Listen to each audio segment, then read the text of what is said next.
है तो हम सेंट्रीफ्यूगल पंप का उपयोग कर सकते हैं। यदि हमें बोरवेल और ट्यूबवेल से पानी उठाना है तो हम सबमर्सिबल पंप का उपयोग कर सकते हैं। इसमें भी सिंगल स्टेज और मल्टी स्टेज पंप आते हैं, इसको हम अपने जरूरत के हिसाब से सिलेक्ट कर सकते हैं। आजकल नए तरीके से सौर ऊर्जा पंप भी आए हैं, जैसे कि हमारे भारत सरकार ने प्रधानमंत्री कुसुम योजना शुरू की है, उसके तहत किसानों को सौर पंप के इंस्टॉल करने के लिए मदद की जाती है।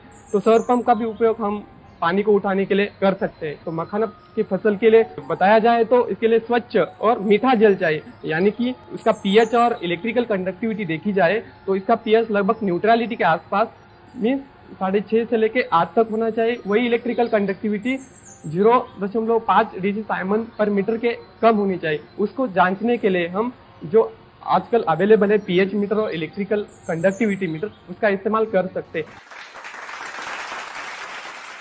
श्रोताओं, अन्य फसलों की तरह मखाना की फसलों को भी कीड़ों से नुकसान पहुंच सकता है। चूहे भी इसे नुकसान पहुंचाते हैं। तो इस नुकसान से कैसे बचा जाए, क्या उपाय किए जाएं? ये उपयोगी जानकारी दे रहे हैं राष्ट्रीय मखाना अनुसंधान केंद्र के वैज्ञानिक डॉक्टर विनोद कुमार पसला जी। जैसे अन्य फसलों में कीड़ा लगता है, हमारा मखाना के खेतों में कीड़ा का बहुत सारा नुकसान पहुंचा सकता है। खासकर देखा जाएगा तो हम नर्सरी स्टेज से लेकर फ्लावरिंग स्टेज तक ये नुकसान देखने के लिए ज्यादा मिलता है। जैसे कुछ कीड़ा है, जैसे उसका बुरा असर पड़ता है हमारा उपज में और उसका मखाना गुणवत्ता में। जैसे लाही, उसको माहू भी बोलता है। इसको जो नर्सरी स्टेज में दिसंबर से लेकर मार्च तक ये उसका प्रकोप मिलता है। इसका वजह से ये पत्ता में रस चूसने वाला है। ये रस चूसने की वजह से पत्तियां पीला पड़ जाती है, सड़ जाती है, और इसका जो मेन ये नर्सरी स्टेज में देखने के लिए मिलता है। इसके अलावा सिंगारा भ्रूण करके एक कीड़ा है, वह भी पत्ते पर खा के उसको पूरा जो भी क्लोरोफिल है, जो फोटोसिंथेसिस करके हमको मखाना बनाता है, वो कम हो जाता है। उसकी वजह से हमारा उपज में बुरा असर पड़ता है। उसके अलावा जड़ बेधक करके एक कीट आता है, वो पूरा जड़ का हमला करके उसको खाता है। इसके वजह से हम हमारा पौधा ये पोषक तत्व और पानी का नहीं ले पाता है, उसके बाद उसका मौत भी हो सकता है। किसान भाइयों और बहनों, अब हम थोड़ा आगे बढ़ते हैं और देखते हैं मखाना को एक उद्यम या एंटरप्राइज के रूप में। डॉक्टर विनोद जी हमारे एक मखाना उद्यमी अमरजीत साहनी जी आपसे पैकेजिंग के बारे में एक सवाल पूछना चाहते हैं। मखाना पॉप के लंबे समय तक भंडारण के लिए किस प्रकार की पैकेजिंग अच्छा रहेगा? जो पैकेजिंग मटेरियल जैसे होना चाहिए, जैसे मल्टी लेयर लैमिनेटेड पाउच।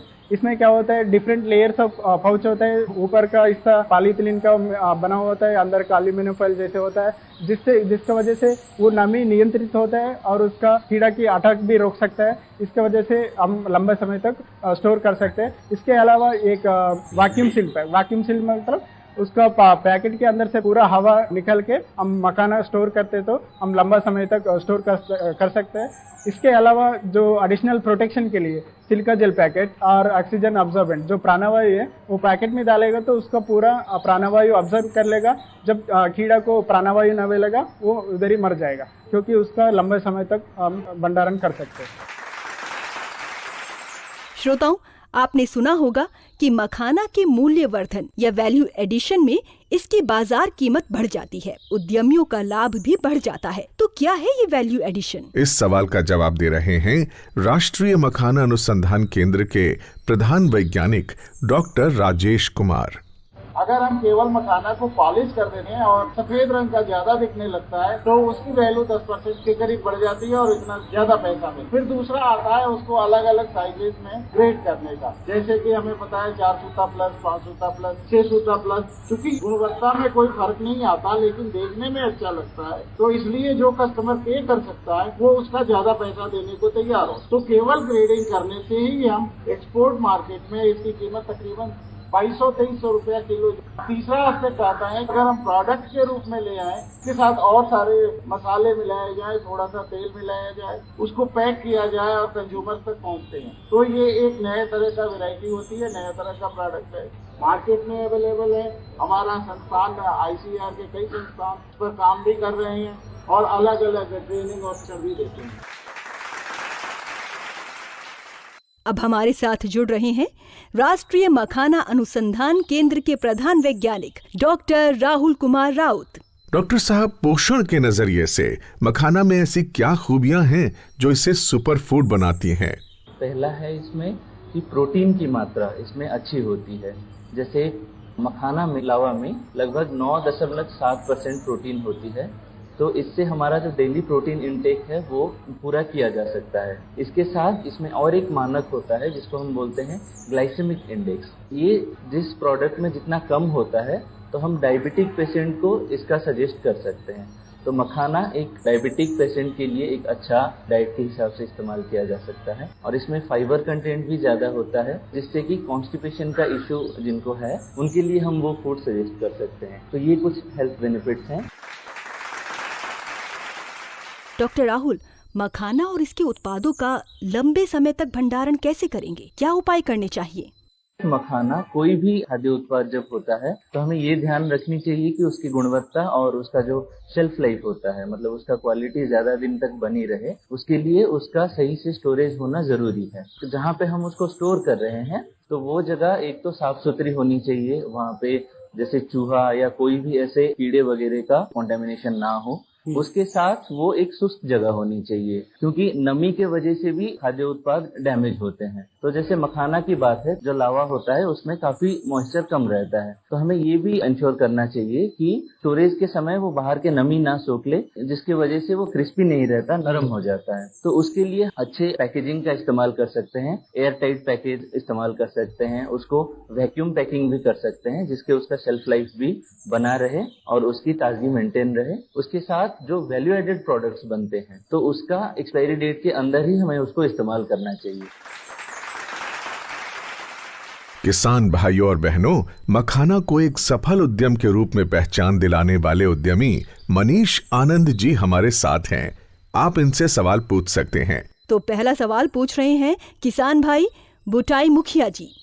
हम 25 तालाब मछली और एवं मखाना का काम कर रहा हूँ, साथ साथ लावा का भी काम कर रहा हूँ। हमसे सर से निवेदन ये है कि हम किसान उद्यमियों से क्या लाभ उठा सकता हूँ? किसान डायरेक्टली या तो उद्यम में आ जाएं, तब तो वो भी उद्यमी हो जाएंगे तो कर सकते हैं, या अगर आप किसानी में ही रुक रहे हैं, जो उद्यमी है आपके आसपास, आपके जिला में हो, आपके राज्य में हो, जिसके साथ आपको टाई अप करना, आप कॉन्ट्रैक्ट फार्मिंग कर लीजिए।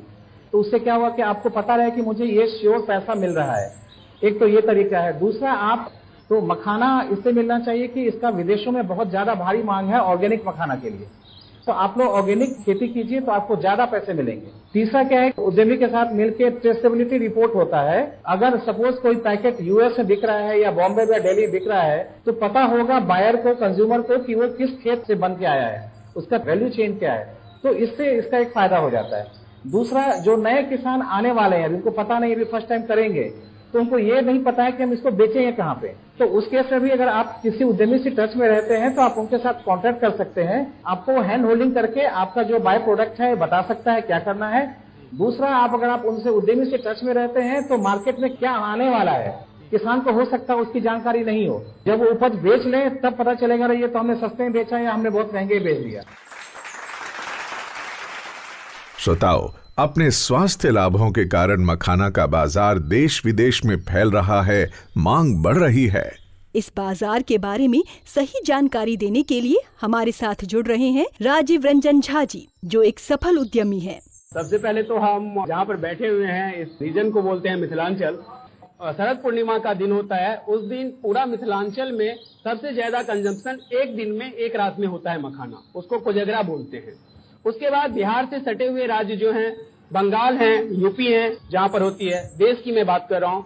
इसके बाद अभी देखा गया है जो हमारे मेट्रोपॉलिटन सिटी मुंबई और दिल्ली, यहाँ पर भी मखाना यूज होने लगा है स्नैकिंग के रूप में।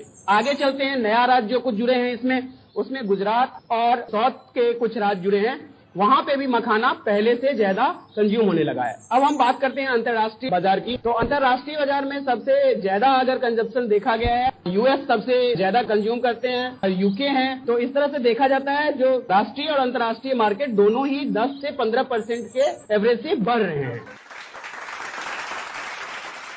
मखाना बोर्ड के गठन को लेकर हमारे किसान भाइयों में काफी आशाएं हैं। इसका किसान भाइयों को क्या लाभ होगा बता रहे हैं भारत सरकार के अपर आयुक्त प्रशांत अरमोरीकर जी। बजट सत्र 2025 में जो घोषणा हुई थी कि मखाना बोर्ड की स्थापना होनी है, उसके बाद ये जो कृषि चौपाल है, इसमें जो यह चर्चा है ये बहुत महत्वपूर्ण है।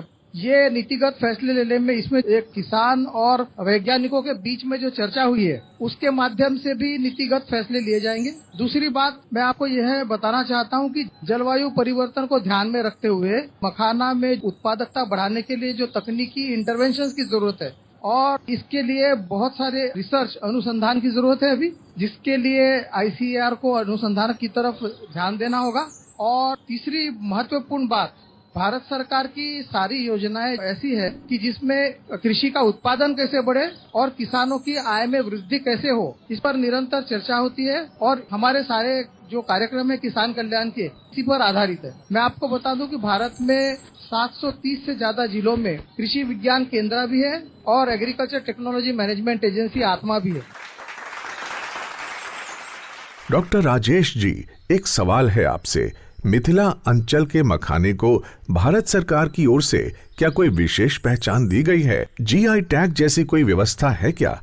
GI टैग मखाने को मिला हुआ है और उसका नाम है मिथिला मखाना। मतलब ये है कि इस मिथिला अंचल में अगर मखाना प्रोड्यूस करते हैं, आप उगाते हैं और यहाँ से लावा बनता है, तो उसका एक सर्टिफिकेशन होता है जो बिहार एग्रीकल्चर यूनिवर्सिटी से मिलेगा।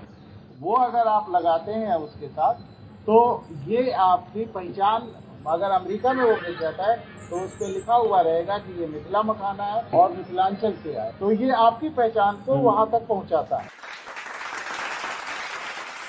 आज हमारे साथ ML कॉलेज दरभंगा के पूर्व प्रधानाचार्य डॉक्टर विद्यानाथ झा भी हैं। डॉक्टर झा, आप मखाने की पौष्टिक खूबियों, इसके स्वास्थ्य लाभों को किस तरह देखते हैं? इसमें जो प्रोटीन है करीब 10% के आसपास होता है और लोगों ने भी कहा है, लेकिन इसकी जो गुणवत्ता है, जैसे मैं कहता हूँ कि हम चावल के साथ दाल मिला के खाते हैं, सब्जी मिला के खाते, केवल चावल खा के जिंदा नहीं रह सकते, केवल दाल खा के जिंदा नहीं रह सकते, हमें मिला के खाना पड़ता है बैलेंस्ड फूड के लिए। और भी चीजें जो जरूरी हैं भोजन में सब खाना पड़ता है। वो इसलिए है कि प्रोटीन बना हुआ होता है अमीनो अम्लों से। जैसे हमारा घर बना हुआ होता है ईंटों से, उसी तरह से प्रोटीन बना हुआ होता है अमीनो अम्लों से। और कुछ अमीनो अम्ल ऐसे होते हैं जो कि हमारा शरीर नहीं बनाता है, वो किसी भोज्य पदार्थ में कितनी उसकी मात्रा है उससे उसका मूल्य आंका जाता है। तो मखाने में आवश्यक अमीनो अम्लों का अनुपात है वो 90 के आसपास है, जो कि इसको मछली, मांस, अंडा के समकक्ष बनाता है। एंटी डायबिटिक कंपाउंड अभी हाल में HbAC, हाइड्रोक्सी बेतुलिनिक एसिड, बीटा कैप्राइलेट, ये कंपाउंड आइडेंटिफाई कर लिया गया है। तो ये डायबिटीज में है, हृदय रोगों में गुणकारी है। तो हम इसको सोयाबीन की तरह न्यूट्रास्यूटिकल बोलते हैं। केवल न्यूट्रास्यूटिकल मतलब खाद्य औषधि है, खाद्य भी है और औषधि भी है। यहाँ तक कि इसका जो खपड़ुइया है, सीड कोट, उसमें बहुत सारे एसेंशियल फैटी एसिड्स मिले हैं। जैसे अमीनो एसिड्स हमारे लिए आवश्यक है, हमारे लिए फैटी एसिड भी आवश्यक है। और जो फैटी एसिड हमारा शरीर नहीं बनाता है वो इसके सीड कोट में है। किसान भाइयों और बहनों, मखाना पर हुई इस रोचक और उपयोगी चर्चा में बात करते करते समय का पता ही नहीं चला। हाँ बिल्कुल। और अब हम वहाँ पहुँचे हैं आधुनिक कृषि चौपाल के आखिरी पड़ाव यानी समापन की ओर। आशा करते हैं कि हमारे किसान भाई वैज्ञानिकों द्वारा दी गई उपयोगी जानकारियों का लाभ उठाएंगे, नए उपायों को अपनाएंगे और अपनी आमदनी बढ़ाकर समृद्धि की ओर अग्रसर होंगे। आधुनिक कृषि चौपाल से जुड़कर किसान भाइयों को बहुमूल्य सलाह देने के लिए हम सभी वैज्ञानिकों के प्रति आभार प्रकट करते हैं। और हम धन्यवाद देते हैं उन मखाना उद्यमियों को भी जिन्होंने किसानों को सफल उद्यमिता के गुर बताए। साथ ही आधुनिक कृषि चौपाल से जुड़ने वाले सभी किसान भाइयों बहनों और श्रोताओं के भी हम आभारी हैं। श्रोताओं, इस विशेष कार्यक्रम को और अधिक रोचक और उपयोगी बनाने के लिए हमें आपके सुझावों और मार्गदर्शन की जरूरत है। कृपया ईमेल भेजकर अपने सुझाव भेजें और ये भी बताएं कि आज का कार्यक्रम आपको कैसा लगा। हमारा ईमेल पता नोट करें, kkbongold@gmail.com। ईमेल पता एक बार फिर सुन लें, kkbongold@gmail.com। श्रोताओं, हमें आपके ईमेल्स की प्रतीक्षा रहेगी। श्रोताओं, हम जल्द ही एक बार फिर आपसे रूबरू होंगे। आधुनिक कृषि चौपाल की एक नई कड़ी के साथ, उपयोगी जानकारियों के नए गुलदस्ते के साथ। तब तक के लिए हमें और हमारी टीम को दीजिए विदा। नमस्कार।